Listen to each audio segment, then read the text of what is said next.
Hello friends, स्वागत है आपका हमारे दूसरे चैनल कानूनी सोच में। मैं हूं एडवोकेट सनी शर्मा। और दोस्तों, इस चैनल पे जैसे कि आप देख ही रहे हैं, मैं डेली कोशिश कर रहा हूं कुछ नए नए एक्सपेरिमेंट करने की, कुछ आपके लिए नया लाने की। लीगल जानकारियां तो हमेशा से ही चैनल्स पे आती रही हैं, लेकिन इसके साथ साथ कुछ ऐसा करने की जो कि कुछ लोगों को एटलीस्ट प्रभावित करे।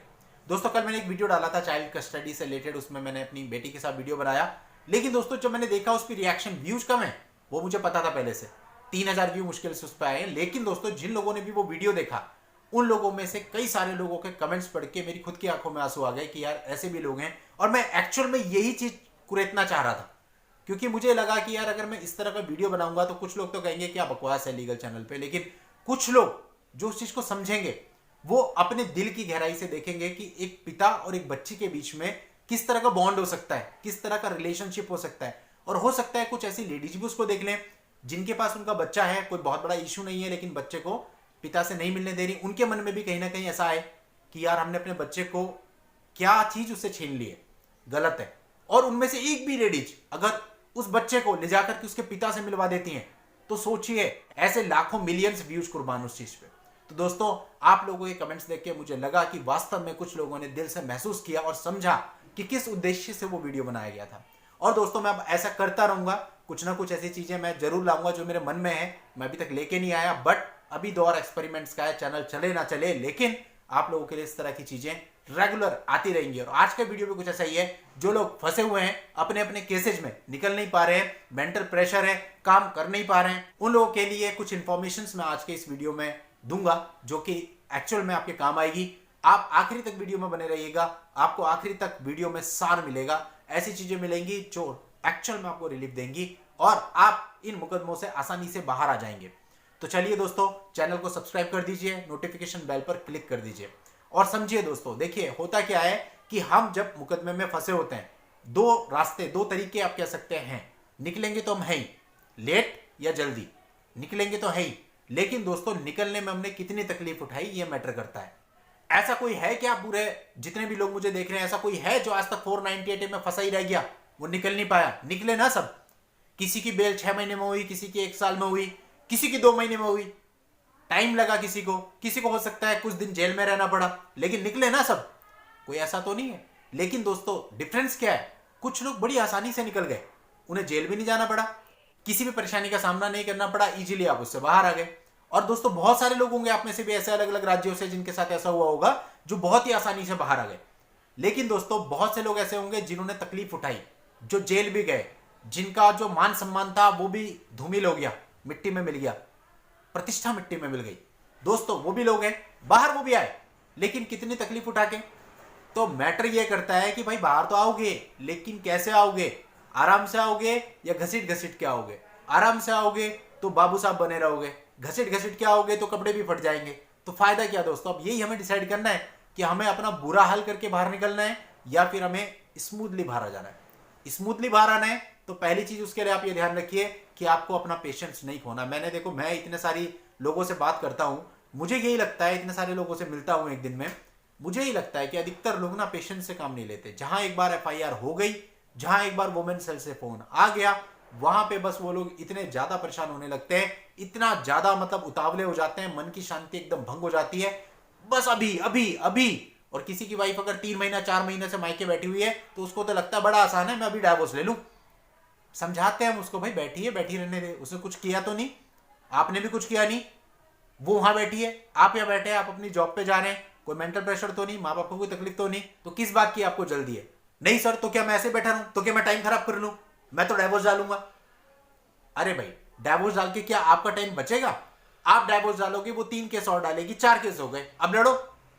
अभी तक तो हैरेसमेंट भी नहीं था भाई, अभी तक कुछ भी नहीं हो रहा था, आराम से आप बैठे थे, माँ बाप भी सेफ बैठे थे। अभी आपने जबरदस्ती का पंगा लिया, आपने डाइवोर्स केस फाइल कर दिया। जैसे आपने डाइवोर्स केस फाइल किया, उसने सामने से सब कुछ कर दिया।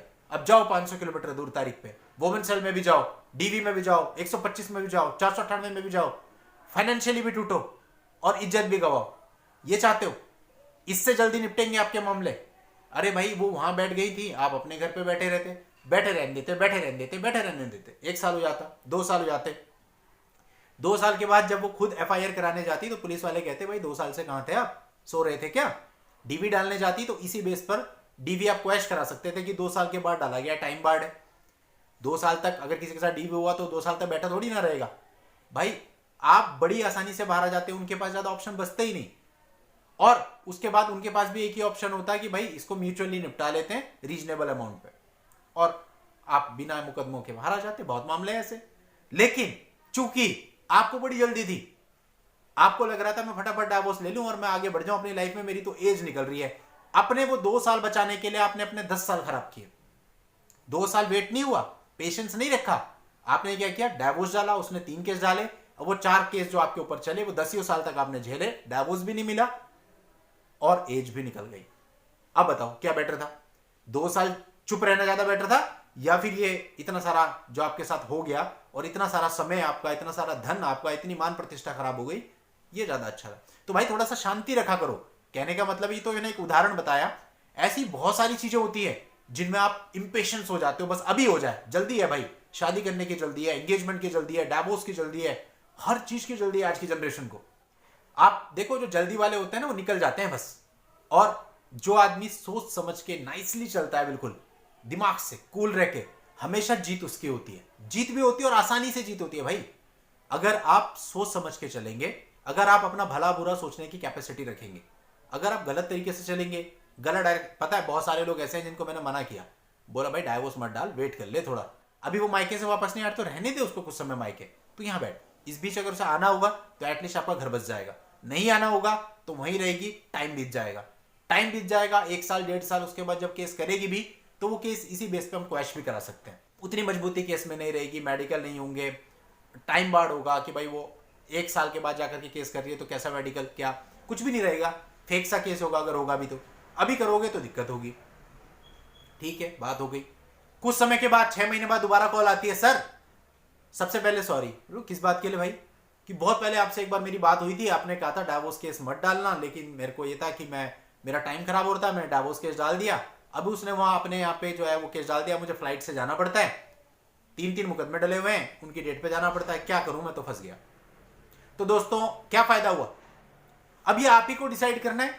दोस्तों देखिए ऐसा है ना, एक डॉक्टर के पास जाते हैं, वो कहता है आपको ये बीमारी है, लो ये दवाई खा लो, दवाई ले आते हैं, दवाई को खाते नहीं, वो एक जगह पड़ी रहती है, 10 दिन के बाद बोलते हैं डॉक्टर साहब मेरी तो बीमारी ठीक नहीं हुई। डॉक्टर क्या कहेगा, दवाई खाई थी?